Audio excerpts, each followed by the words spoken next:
اوكي اهلا بيكم. احنا تي ان تي تيم، احنا عملنا اوديتنج لكومباني اسمها او اي سي. دي الاجنده بتاعتنا. او اي سي عباره عن كيميكال سبيشاليتي ديستريبيوشن كومباني. هي بتبروفايد الرو ماتيريالز لمختلف الصناعات زي الفارما اندستري والفود اندستري وغيره. هي بتعتبر وان ستوب شوب سوليوشنز عشان هي بتبروفايد اكسترا سيرفيسز زي مثلا الفورميليشن سيرفيسز والاناليتيكال سيرفيسز. هي موجوده في منطقه الايميا ميدل ايست وافريكا عن طريق ان هي موجوده بمكاتب في 30 دوله بتكفر بيها الاريا دي كلها. عملنا لها سوات اناليسيس.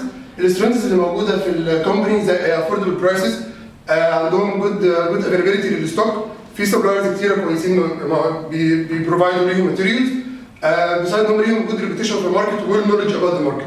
الويكنس اللي موجوده الاتش ار تيم مش فيري انسايتفول، الاي تي بيحصل دروباكس كتيره، بسايد اللوجيستكس تيم نوت فيري بروفيشنال، فساعات بيضطروا ان هم يلجأوا لثيرد بارتي في الدليفريز which delays the delivery. الاوبورتيونيتيز اللي موجوده في الماركت في many available and eager suppliers to deal with them. طبعا ده due to their reputation في الماركت والنولج اللي عندهم عن الماركت، بجانب ان في ماركتس كتير اوت اكسبلويت وان الاندستري اوريدي اصلا فلورشنج. الثريتس اللي موجوده في الماركت في فيري هاي كومبيتيشن اكتيفيتيز، بسايد ان في ريجوليشنز بتيجي من الجفرمنت.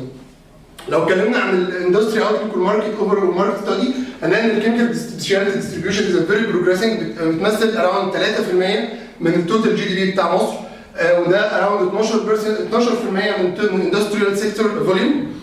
الماركت از جروينج فاستلي. لو خدنا مثال على ده، مثلا الفارما ديبارتمنت بتتعامل مع فارماسيوتيكال كومبانيز. عندنا في مصر اراوند 150 فارماسيوتيكال فاكتوري جداد موجودين توتال اللي موجود في مصر، وده بيمثل جروث اراوند 17% ما بين 2018 و 2019 برقم 77.5 اي جي بي 77.5 مليون اي جي بي بليون اي جي بي ام سوري. مصر استوردت في 2018 باراوند 1.3 بليون دولار. الكومبيتيشن اللي موجوده في السوق الاو اي سي عباره عن ايجنتس مش ديستريبيوترز، ما عندهمش فاسيلتي ان هم يخزنوا. اغلب الكومبيتيشن دي عباره عن تشاينيز او انديان، وده بيخليهم يقدروا يكمبيتوا مع او اي سي في البرايسز بس، ولا يقدروا يكمبيتوا في الكواليتي بتاعت البرودكت ولا في الافيلابيلتي بتاعت الجودز. دلوقتي حسام هيكلمنا عن الفيجن والميشن. بالنسبه لجزء الفيجن والميشن، احنا كاوديت تيم لقينا ان الاو اي سي ملهاش لا فيجن ولا ميشن، فاحنا عملنا سب جيست ليها. بالنسبه للفيجن to lead the field of chemical specialty distribution worldwide. اما بالنسبه للميشن to be the partner of choice for any premium chemical specialty seeker. هناخد برضه الجزء بتاع decision making. بالنسبه للديسيجن ميكنج، لقينا برضه في الاو اي سي انه الموظف عنده قدره ان هو ياخد القرار بنفسه في الحاجات العاديه في الهندله بتاعه الكاستمر، لكن في الحاجات الكريتيكال لا، بيرجع للتوب مانجر بتوعه. وبالنسبه للاسسمنت بتاعها ده شيء بوزيتيف خالص.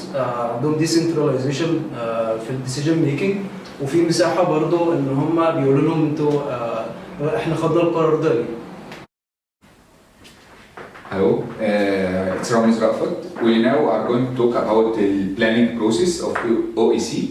Mainly OEC puts its plan yearly by departments or head of departments with inputs from people who are account or responsible for accounts, then gathered by business units to consolidate a holistic plan for the whole company. We see that it's a negative planning process as it's mainly focused on sales forecast, neglecting other aspects like market expansion and market coverage. So we need to address other aspects, not only sales. We now are going to talk about the sales strategy formulation and adoption.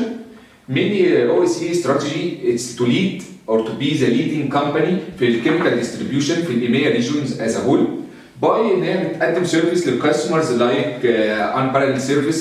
We are going to think about this service laterly. To enhance group value عن طريق acquisitions to increase the high growth and profitability. We see that in the strategy formulation it's a negative. إن مفيش أي harmony between different departments. We need to address all departments to put a whole strategy for all the organization as a whole, which is mainly due to مفيش أي vision أو clear vision mission and to be communicated مع departments كلها أو employees, which neglected or which affect the strategy formulations. Concerning the strategy adoptions, it's a positive.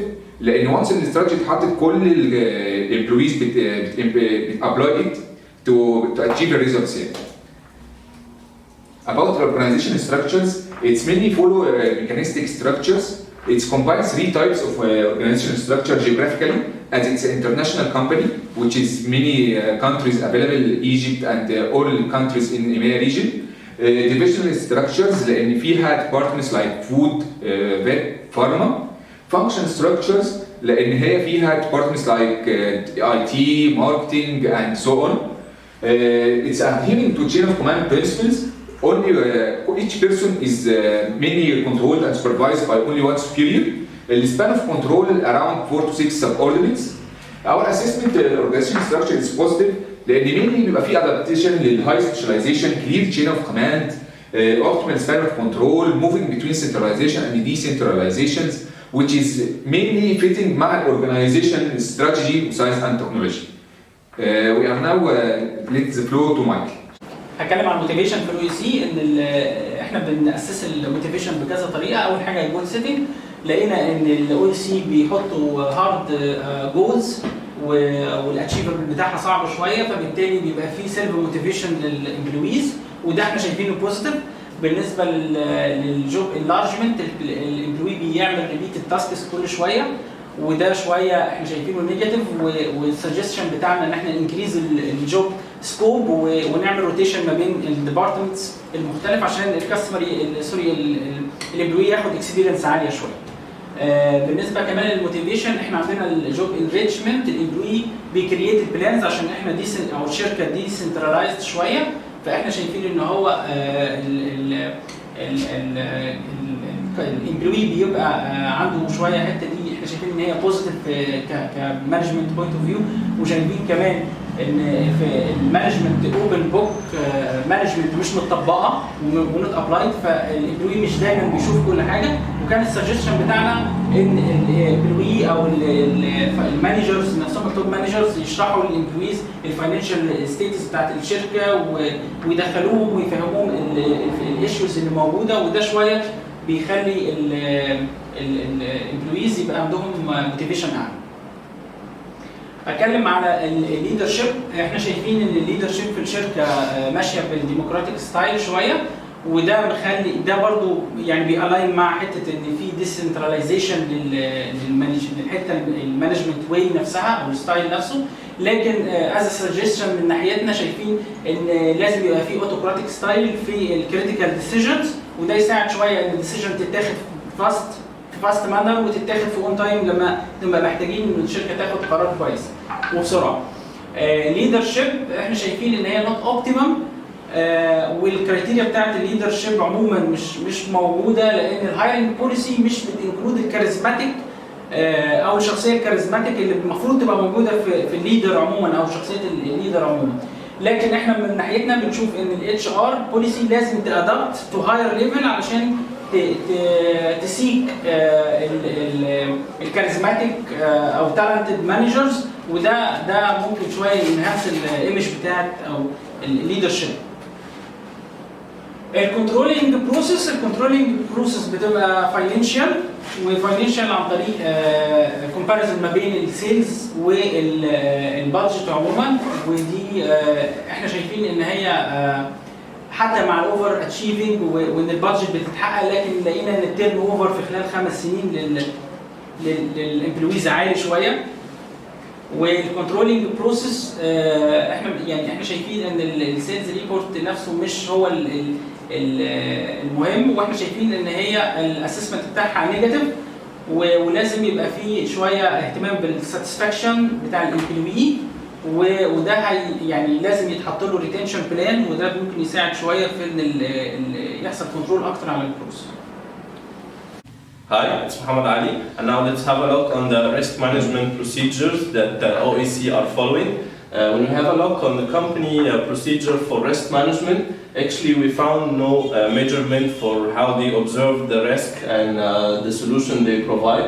Actually, founding solution for OEC is like kind of improvisation. يعني أي حد عنده experience أو previous experience في الموضوع ده بيقدر يحلها بنفسه.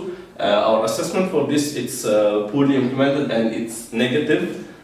Actually, they are not following the five steps of risk management, which are they they are not identified or measure the risk, they are not examine any solution and implement the best solution they see for this risk. And at the end, they are not monitoring the result of this solution.